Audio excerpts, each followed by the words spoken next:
안녕하세요. 저는 전 남편과 시댁에서 어이없는 일을 당하고 뒤도 돌아보지 않고 이혼하고 돌아온 돌싱입니다. 살다 이런 일은 처음이라 이렇게 글을 올리게 됐어요. 저 같은 평범한 사람에게도 이런 일이 일어나다니. 저의 대환장 이혼 스토리 한번 들어보실래요? 저와 그 찢어 죽여도 모자랄 남편 새끼가 만난 건 제가 28이 되었을 때였어요. 남편은 당시 젊은 사업가로 바쁘게 다니던 사람이었죠. 저는 당시 가족과 연을 끊고 살고 있었는데 그 빈자리를 채워주었던 게 남편이었어요. 남편은 사업 때문에 매번 바빠서 같이 있는 날은 많지 않았지만 그래도 만났을 때는 온전히 저에게만 집중해주는 모습에 반했어요. 그렇게 좋아하는 사람이었지만 결혼을 깊이 생각할 정도는 아니었어요. 좀 더 서로를 알아가야 한다고 생각하던 때에 우리에게는 새로운 생명이 찾아왔어요. 제 눈에 넣어도 아프지 않은 우리 아들이요. 만난 지 4개월 만에 보석처럼 곱고 애교도 많은 아이를 임신했을 때 처음에는 너무 무서웠어요. 남편이 아이와 저를 책임지지 않을 거라는 생각 때문에요.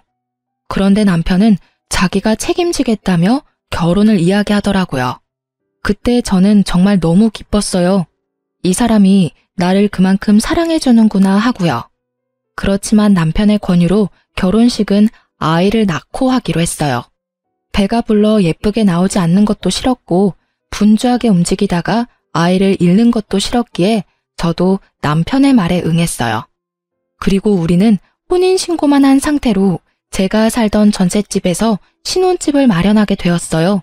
어차피 남편이 사업차 지방을 자주 내려가기 때문에 돈을 더 많이 벌면 더 큰 집을 마련하자고 했었고 그 전까지는 여기서 조금만 더 버티자고 했죠.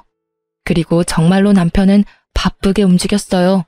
주말에는 아예 집에 오지 못하고 출장을 가야 했고 평일에도 이틀, 길면 나흘 이렇게 잠만 자고 일하러 다시 가야 했어요.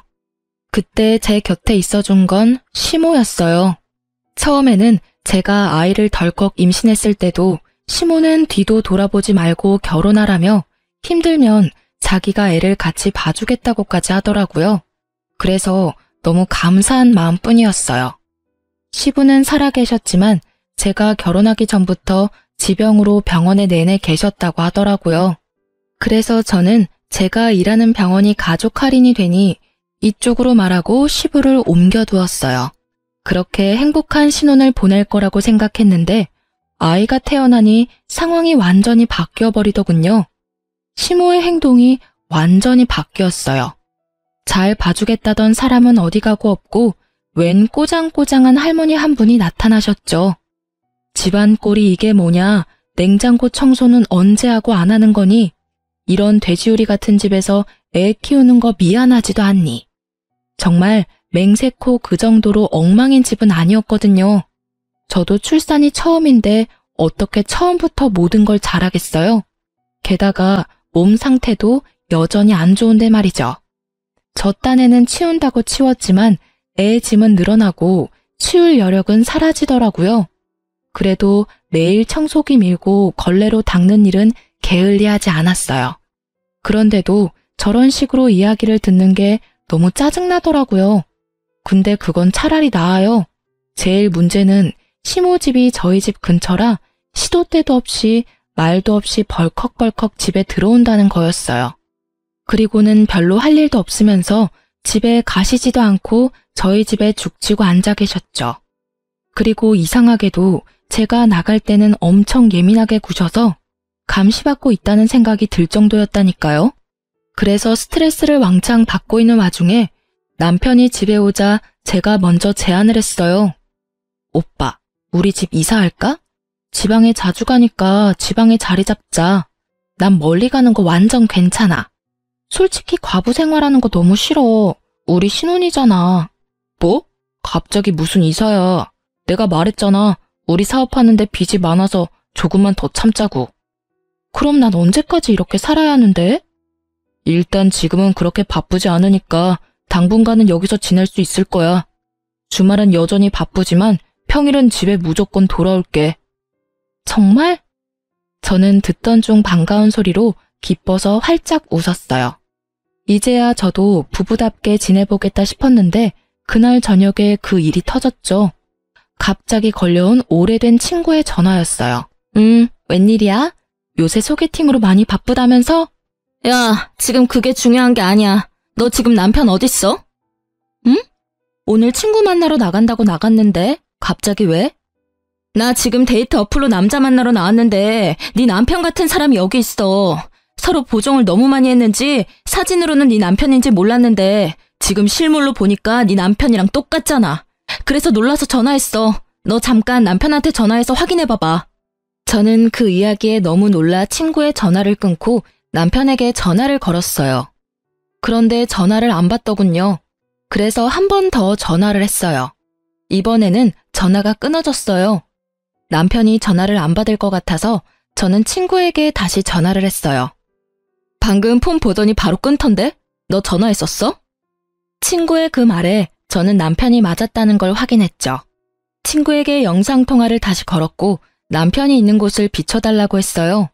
오늘 남편이 입고 간 옷 그대로더라고요. 저는 배신감과 수치스러움으로 화가 나 미치겠더라고요.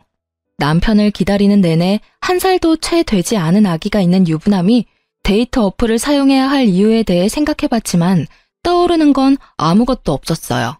그리고 그날 허탕 크게 치고 온 남편이 돌아왔을 때 남편에게 따졌어요. 오빠, 데이트 어플로 여자 만나고 다녀? 뭐? 무슨 소리야. 너랑 애가 있는데 내가 왜 그런 거래? 그리고 그럴 시간도 없어. 오늘 친구 만나러 간다고 했잖아. 너 설마 나 의심해? 남편은 당황한 표정으로 우선 발뺌부터 하더군요. 눈 하나 깜짝하지도 않는 그 모습에 저는 필사적으로 눌렀던 화가 치밀어 오르는 걸 느꼈어요. 의심이 아니라 확신인데? 오늘 데이트 어플 상대가 펑크냈지? 그럴 수밖에 없지. 오빠 오늘 만나려고 했던 여자가 내 친구거든? 그 전화 받았을 때 내 기분이 어땠는지 모르지? 내가 왜 그런 걸 친구의 전화로 알아야만 하는 건데 친구들이 뭐라고 생각하겠냐고. 제 말에 남편 얼굴이 하얗게 질리더라고요. 아니 이럴 거면 왜 바람을 피냐고요.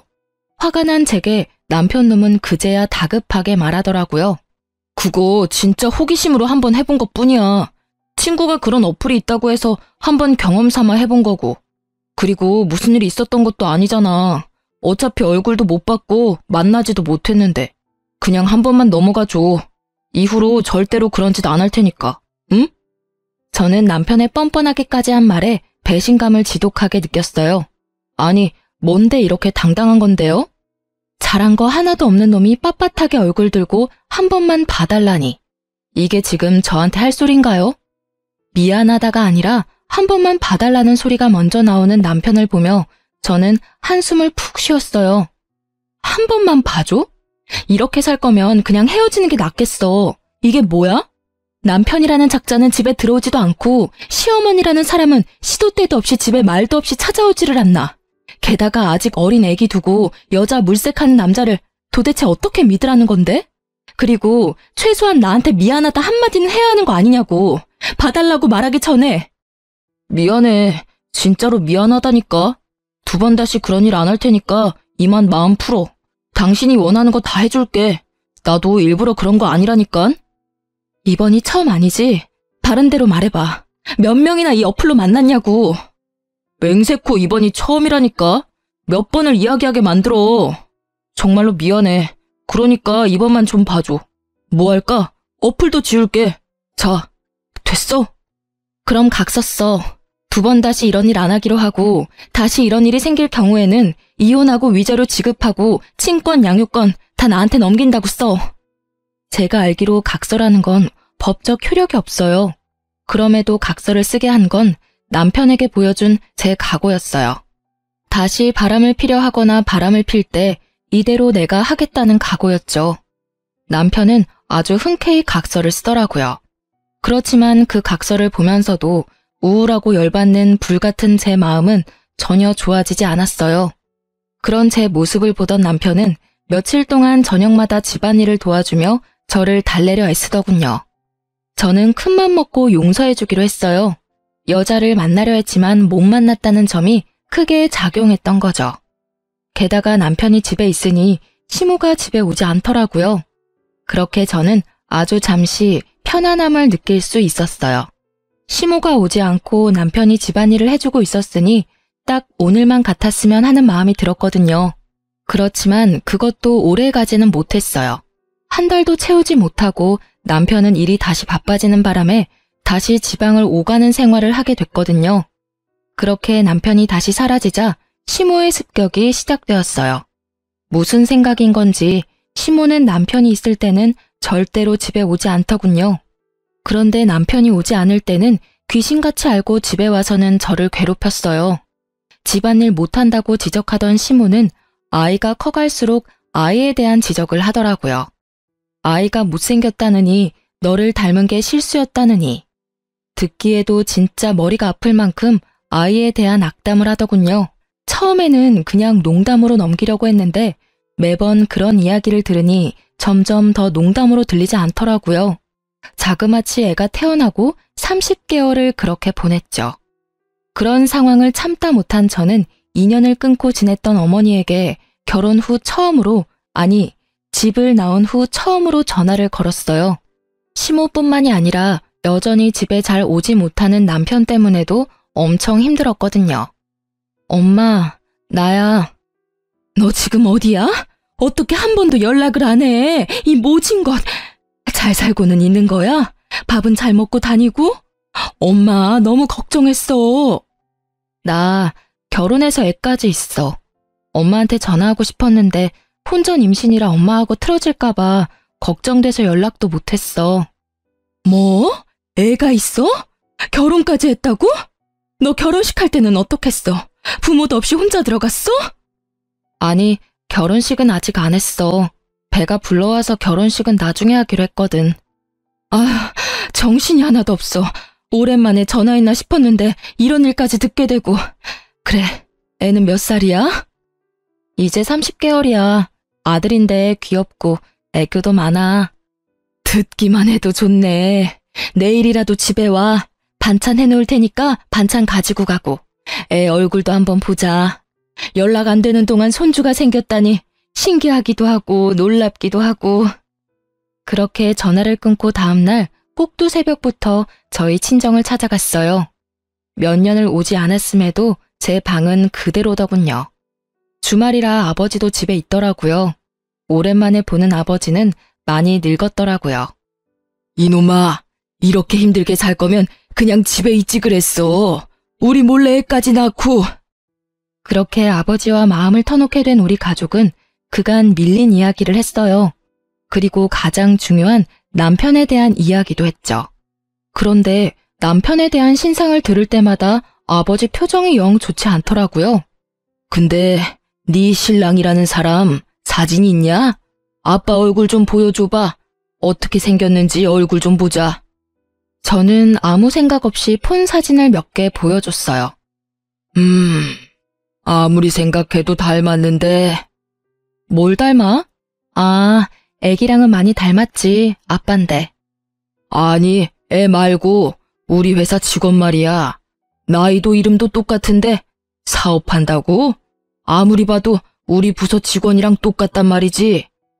아니겠지. 잘못 본 거 아냐? 남편 사업하느라 매번 바쁘다는데. 게다가 지방을 자주 다녀서 집에도 많이 못 오고. 저는 별거 아니라는 생각에 그렇게 말했는데 아버지는 생각보다 심각하더라고요. 근데 너무 이상하잖아. 이름이랑 나이도 똑같고 얼굴도 똑같은 사람이야. 근데 그 직원은 결혼했다고 한 적 없거든. 아빠가 너무 의아해서 그러지. 아버지의 그 말에 저는 당황스러웠어요. 아버지가 거짓말을 할 이유도 없고 거짓말을 할 사람도 아니었으니까요. 게다가 이름에다 나이, 얼굴까지 똑같은 사람이 이 세상에 몇 명이나 되겠어요? 저는 걱정이 되기 시작했어요. 만약 제 남편이 아버지가 아는 사람이 맞다면 그는 제게 직업도 속이고 싱글인 척 돌아다닌다는 것이잖아요. 남편이 데이트 어플을 사용했던 전적이 있었기에 저도 마음 편히 있을 수는 없었어요. 그래서 엄마에게 반찬을 받아 집에 돌아오면서 곰곰이 생각했어요. 저는 친구에게 주변에 돈 필요한 사람 있으면 소개시켜달라고 했어요. 아는 사람에게 부탁하려니 너무 부끄러웠거든요. 소개받은 사람에게 돈을 주고 남편의 사진을 보여주며 이 사람을 미행해 달라고 했어요. 어딜 가는지 뭘 하는지도 알아봐 달라고 했죠. 저는 남편 출근 시간에 맞춰 그 사람을 불렀어요. 그리고 시간마다 사진이 메시지로 제게 도착했어요. 남편은 저희 집에서 나와 정말로 아버지의 직장으로 가더군요.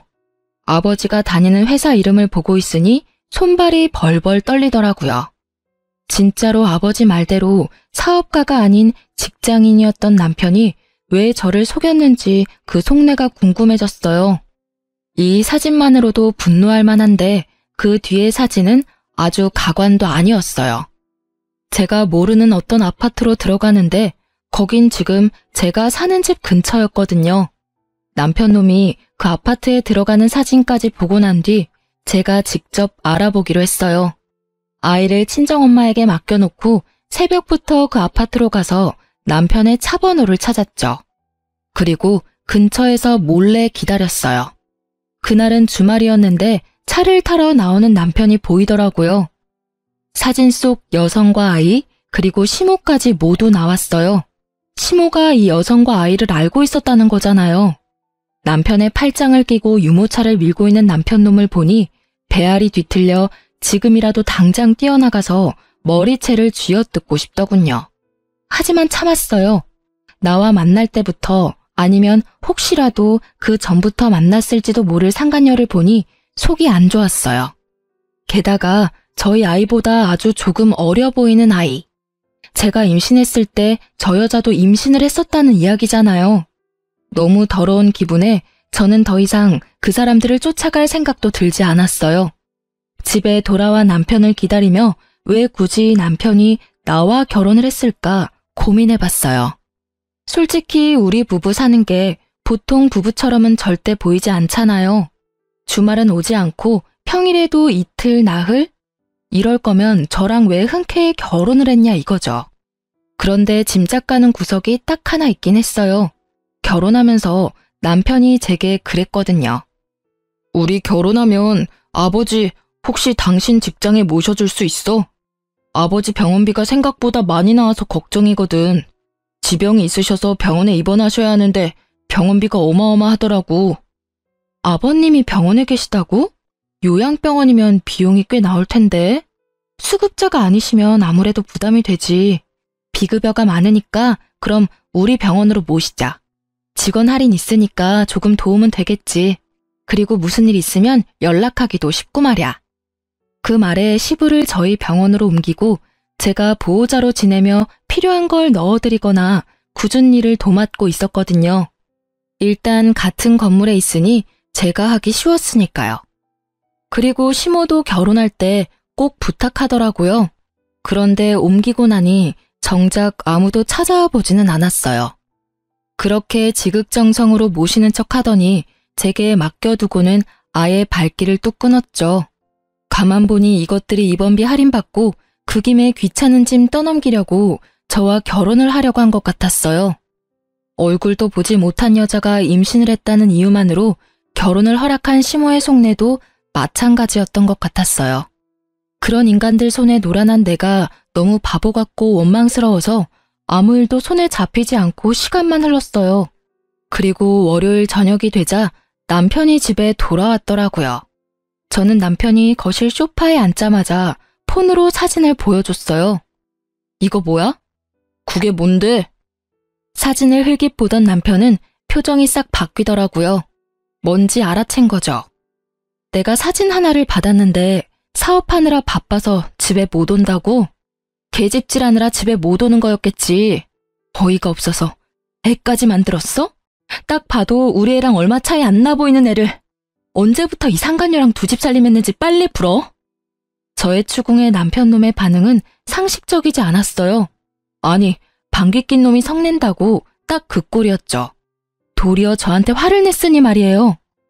당신 스토커야? 왜 남의 뒤를 캐고 지랄이야? 내가 밖에서 뭘 하고 다니든 네가 무슨 상관인데? 버럭 화를 내는 남편을 보니 정말 부글거렸어요. 이 새끼는 왜 화를 내는 거죠? 화를 내려면 내가 내야 하잖아요. 상간녀랑 얼마나 됐는지는 모르겠는데 애까지 낳았다니 볼장 다 본 거잖아. 우리 헤어져. 그리고 시아버지도 다른 병원으로 보내줘. 헤어지고 나면 남이니 병원비 내가 도와줄 필요도 없잖아. 그렇지? 역시 시부 이름이 정답이었는지 남편 놈이 갑자기 당황하더군요. 잠깐, 급하게 굴지 마. 내가 화낸 건 당신이 내 뒤를 캐서야. 물론 바람핀 건 내 잘못이지. 그러니까 내가 그쪽 여자 정리할게. 어차피 호적이고 뭐고 올라가 있지도 않아. 나 법적으로 깨끗한 사람이라고. 그러니까 일단 진정하고 우리 앞으로 어떻게 할지 생각해보자. 남편 놈은 그쪽을 정리하겠다는 말을 불쑥 꺼내더라고요. 저는 더 어이가 없었어요. 지 사정에 맞춰서 이 여자 저 여자 관리하는 모양새가 여자가 한둘만 있지는 않을 거라는 합리적인 의심을 하게 만들었죠. 분명히 다른 여자도 있겠지 하는 생각이 강하게 머리를 강타했어요. 저는 남편에게 강하게 말했어요.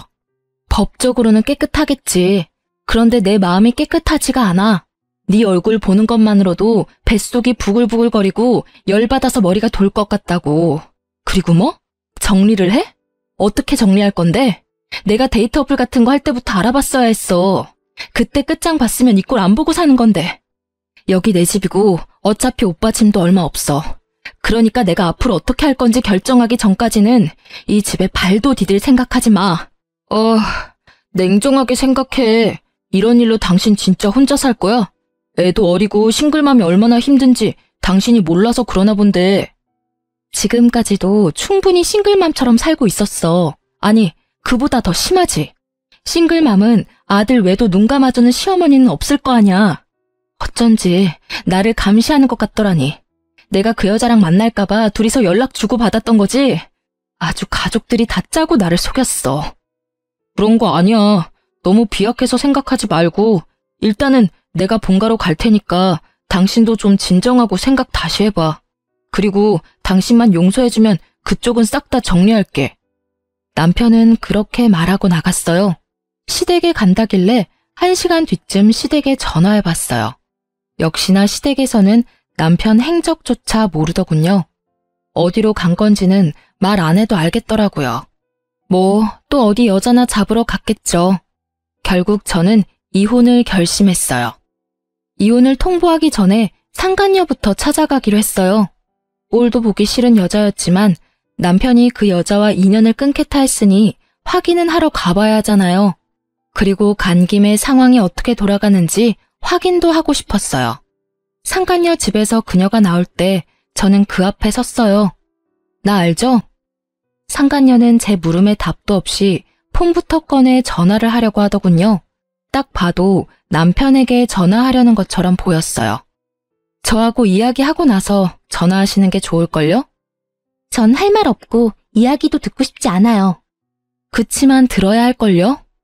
그 사람이 나한테 당신 존재 들키고 뭐라고 말했는지 궁금하지 않아요?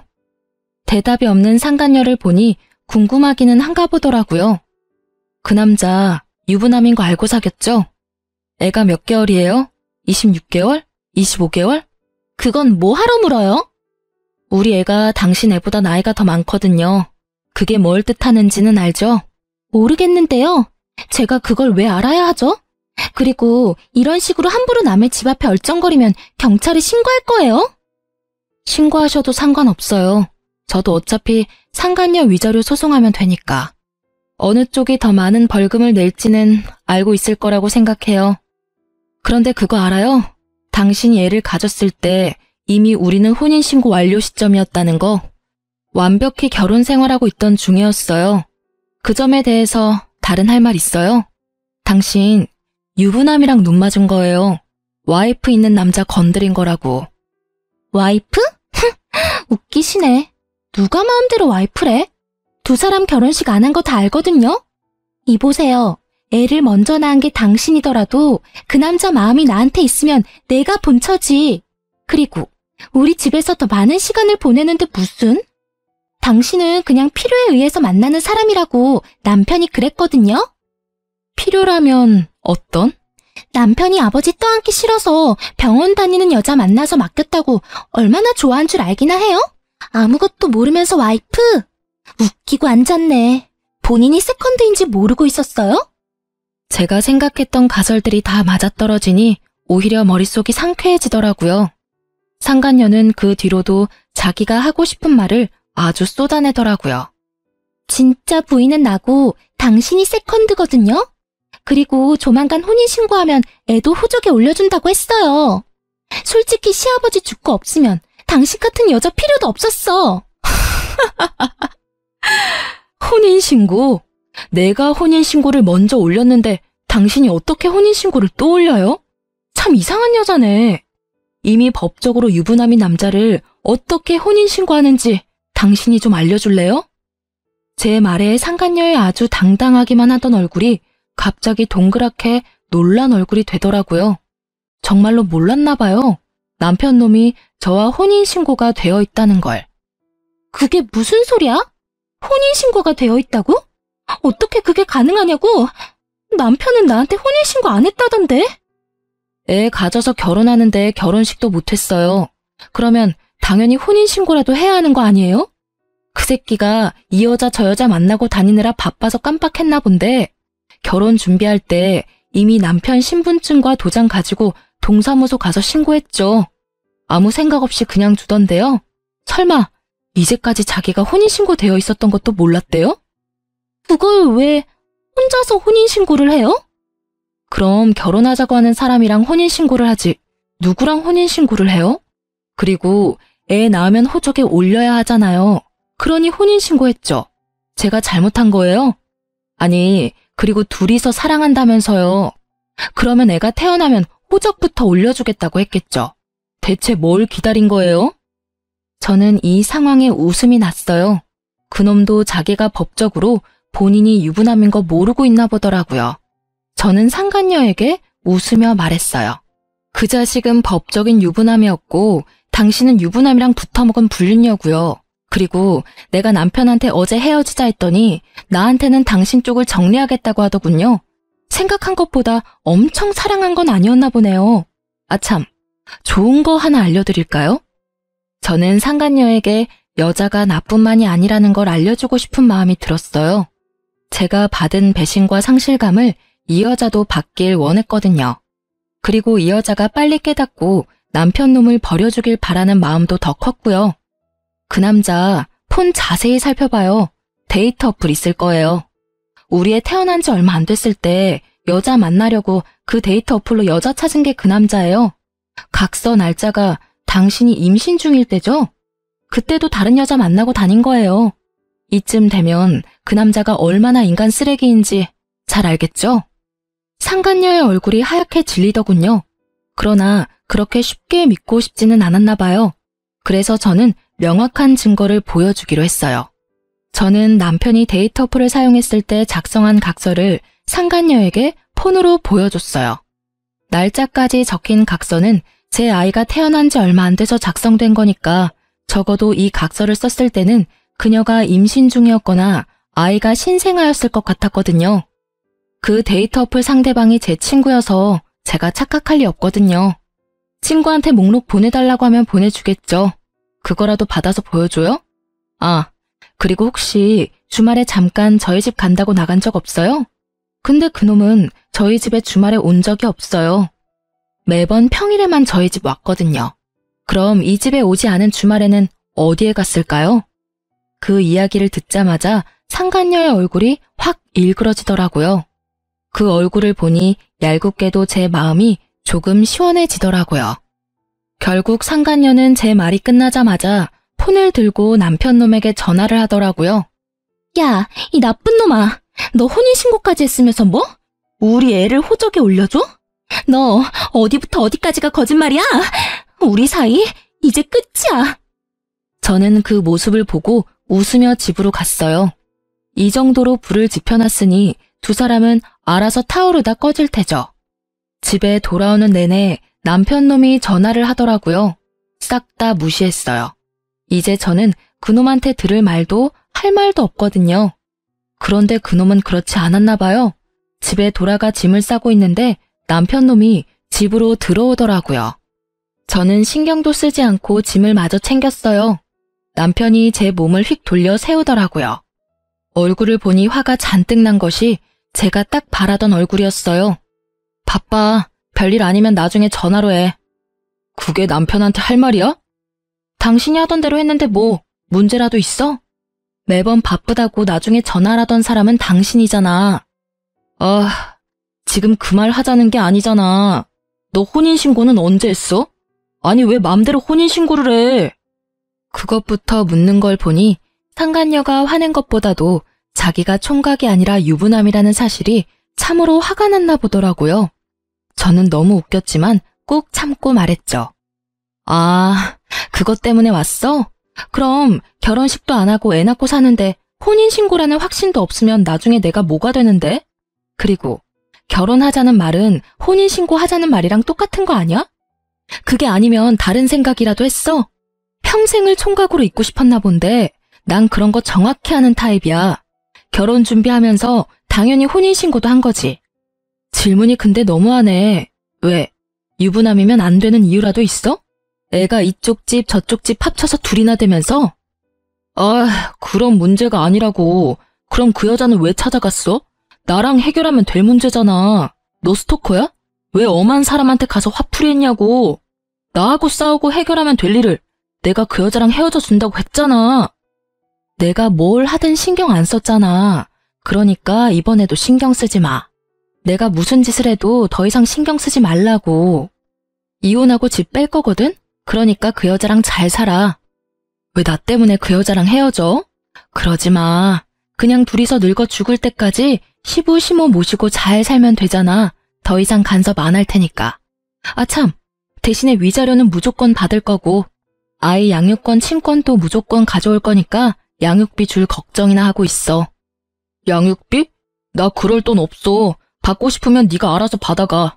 돈 한 푼도 없는 나한테 가져갈 게 있을까? 네가 알아서 잘 찾아봐. 나는 못 주니까. 배째라는 식으로 말하는 남편을 보며 저는 싱긋 웃어줬어요. 저런다고 제가 당황할 줄 알았다면 오산이죠. 그래? 오빠가 안 주면 오빠 직장에서 돈 직접 빼갈게. 걱정 마. 그거면 충분하지? 신경 쓸 일 하나도 없으니까. 뭐? 네가 내 직장을 어떻게 알아? 너 내 뒤도 캐고 다녔냐? 당황한 남편놈의 얼굴에 저는 더 크게 미소 지으며 말해줬어요. 나도 얼마 전에 아버지랑 연락돼서 알게 됐거든. 오빠가 우리 아빠 부하 직원이더라고. 아버지가 아주 자세히 알고 계시더라. 회사에서도 언제나 총각이라고 말하고 다녔다면서? 나한테 사업한다고 속이고 상간녀 집에서 먹고 자고 하니 아주 좋았지. 이렇게 들키게 될 줄 몰랐지? 설마 장인어른이 직장 상사일 줄이야. 그치? 제 말에 사색이 된 남편 새끼의 얼굴이 아주 가관이었어요. 끝까지 숨기고 싶었을 텐데 어쩌나요? 모든 게 다 까발려져 버렸는데. 그게 사실이야? 진짜 우리 부장님이 당신 아버지라고? 거짓말이지. 나한테 물어보지 말고 아버지한테 직접 물어봐. 어차피 내가 하는 말 믿지도 않을 거잖아. 대신 아버지한테 물어봤을 때 무슨 일 당할지는 나도 장담은 못해. 아버지가 그렇게 보여도 딸 사랑이 지극하신 분이라. 뭐 그게 싫으면 직장을 그만둬도 괜찮지. 괜히 그렇잖아. 이혼한 와이프 아버지라니. 세상에 이보다 더 찝찝한 관계가 어딨어? 그러나 그 직장은 그만두지 못할 거예요. 생각보다 월급도 많고 복지도 좋거든요. 잠깐만. 여보, 우리 진짜 진지하게 이야기 좀 할까? 가족관계나 그런 거 정말로 맞는 거야? 일부러 나한테 거짓말하는 건 아니지. 나 바쁘다니까. 짐 싸고 있는 거 안 보여? 궁금한 거 있으면 우리 아버지한테 물어보고 나는 이제 오빠한테 간섭 안 할 테니까 그렇게 하라. 저는 매달리던 남편놈을 집 밖으로 내치고 최소한의 짐만 챙겨 친정으로 돌아갔어요.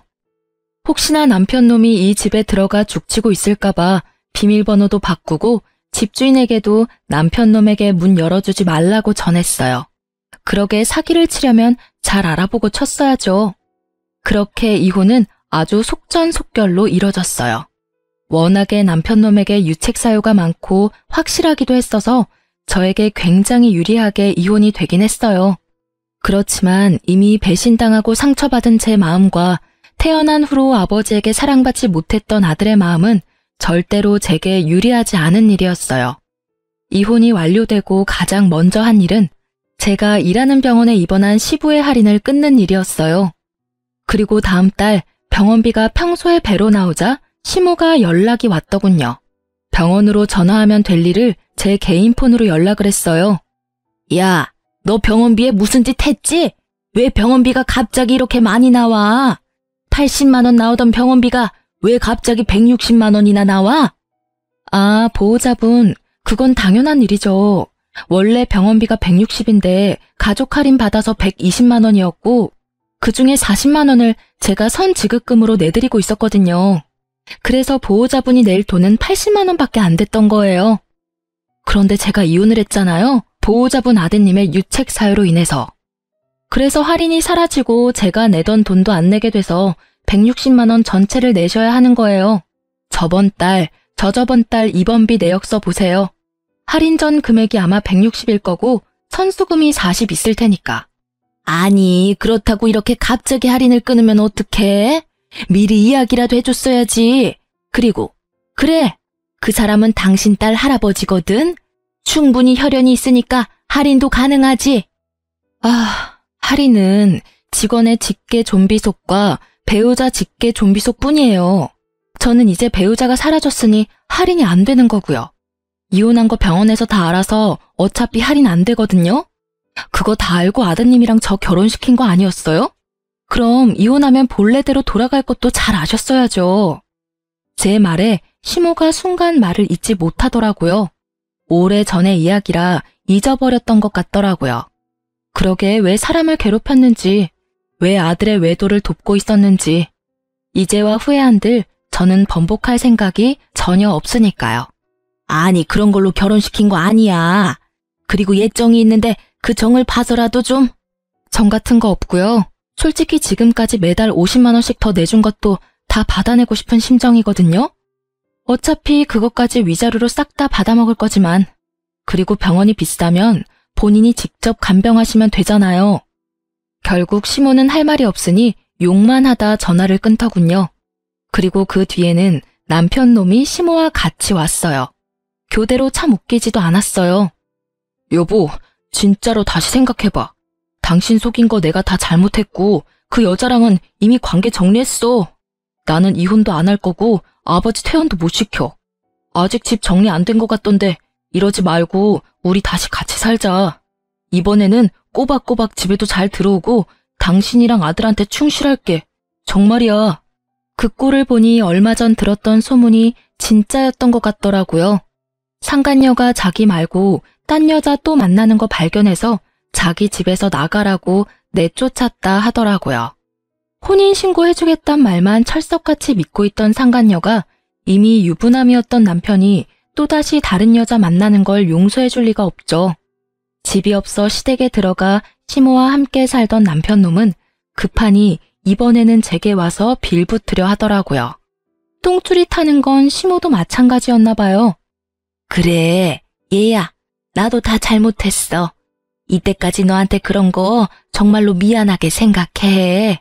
이제까지 내가 그랬던 건 다 너를 위해서였어. 남편 바람피는 걸 들키면 네가 얼마나 힘들었겠니? 그래서 내가 너를 못 나가게 한 것뿐이야. 정말로 나쁜 의도로 그런 거 하나도 없어. 제가 걱정돼서 남편 불륜을 눈감아줬다는 정신 나간 시모의 말을 들으니 이 사람들 제정신이 맞나 싶더라고요.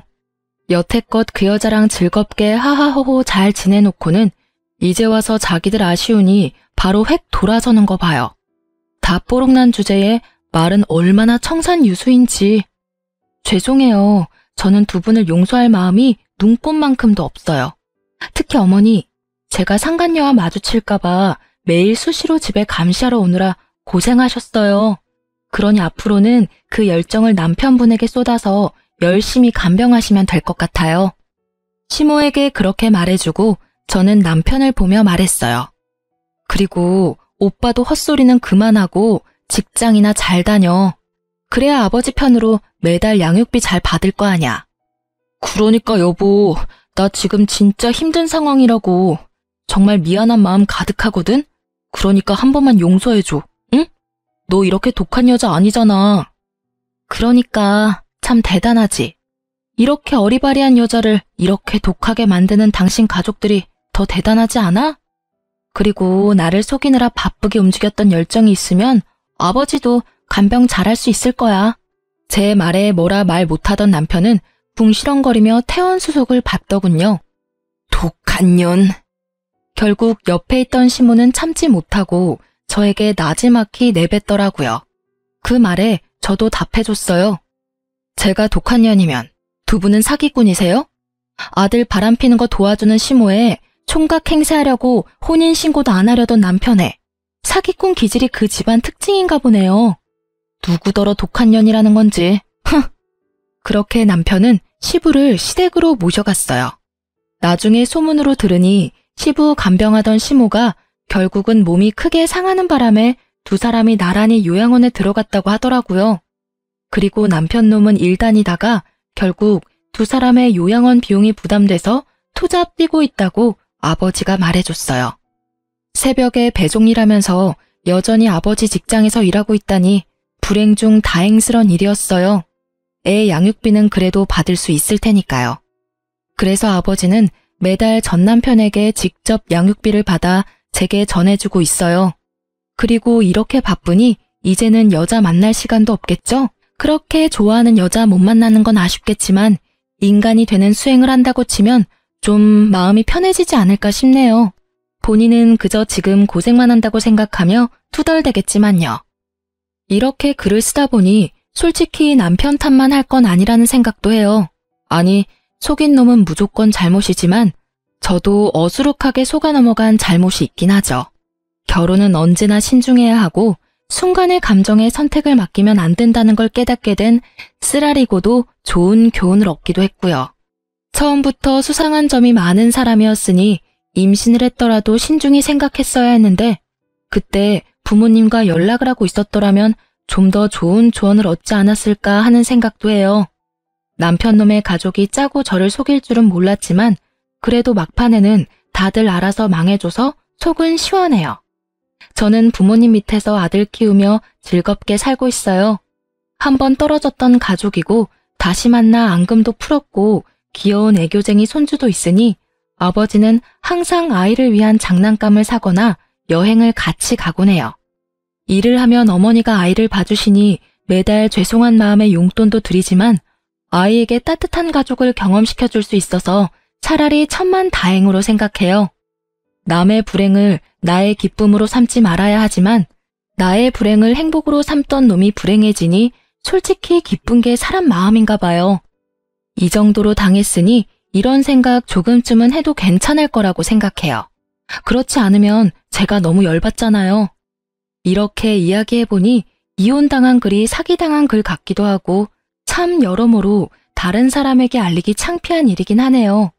그래도 제가 글을 쓴 건 이런 어이없는 일이 누군가에게는 일어나고 있다는 걸 알려드리고 싶어서예요. 그리고 같이 욕이나 시원하게 해주시면 제 마음도 편할 것 같았거든요. 긴 글 읽어주신 것 너무 감사하고요. 오늘 하루 행복한 하루 보내세요.